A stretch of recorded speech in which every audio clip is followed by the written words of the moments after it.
आजकालच्या किचनमध्ये बनणार आहे इडली चटणी। तर ह्या इडल्या मी बनवलेल्या आहेत 3:1 म्हणजे तांदूळ 3 वाट्या आणि 1 वाटी उडदाची डाळ आणि अर्धी वाटी पोहे व्यवस्थित भिजवून 4 तास रात्रभर फर्मेंट केले आणि मस्त सोडा मीठ टाकून त्याच्या इडल्या लावल्यात। आणि ही केलेली आहे ती म्हणजे मी चटणीची तयारी। त्यासाठी मी ओलं खोबरं घेत असते खाऊन, त्याचबरोबर लसूण घेत असते थोडासा, मग घेत असते आलं आणि मग मिरच्या आणि थोडीशी कोथिंबीर आणि पुदिना। हे सगळं साहित्य घेऊन त्याच्यामध्ये आपल्याला मिक्सरमध्ये वाटायचं असतं। आणि हे आहेत शेंगदाणे आणि फोडणीसाठी घेतलेलं आहे मी जिरे, मोहरे, मीठ आणि लिंबू। आणि अशा प्रकारे आपल्याला करायची आहे इडली चटणी।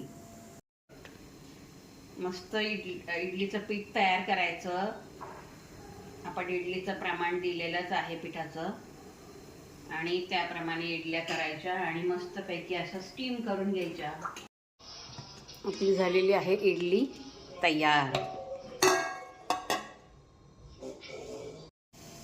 चटणी आपण अशी मिक्सरमध्ये बारीक वाटून घेतली आहे, ती एका बाउलमध्ये आपण काढून घेऊया आणि मस्त त्याला फोडणी देऊया।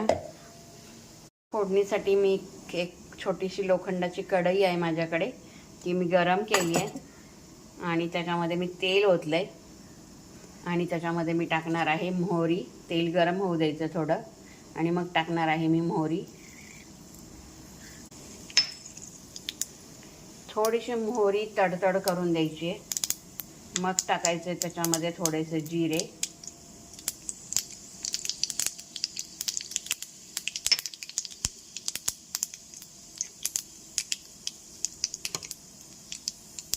जिरे चांगले तडतडू दिले की मग टाकायचं आहे त्याच्यामध्ये आपल्याला अगदी थोडंसं हिंग।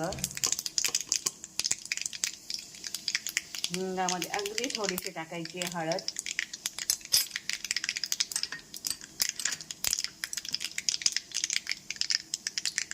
आणि आपल्याला आता त्या ठिकाणी चटणीवर मस्त तडका देऊन घ्यायचा आहे।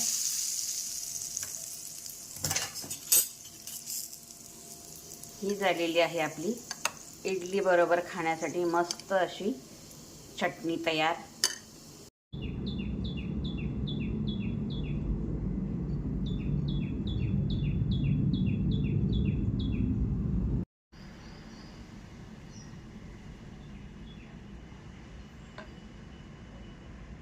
Yummy to eat.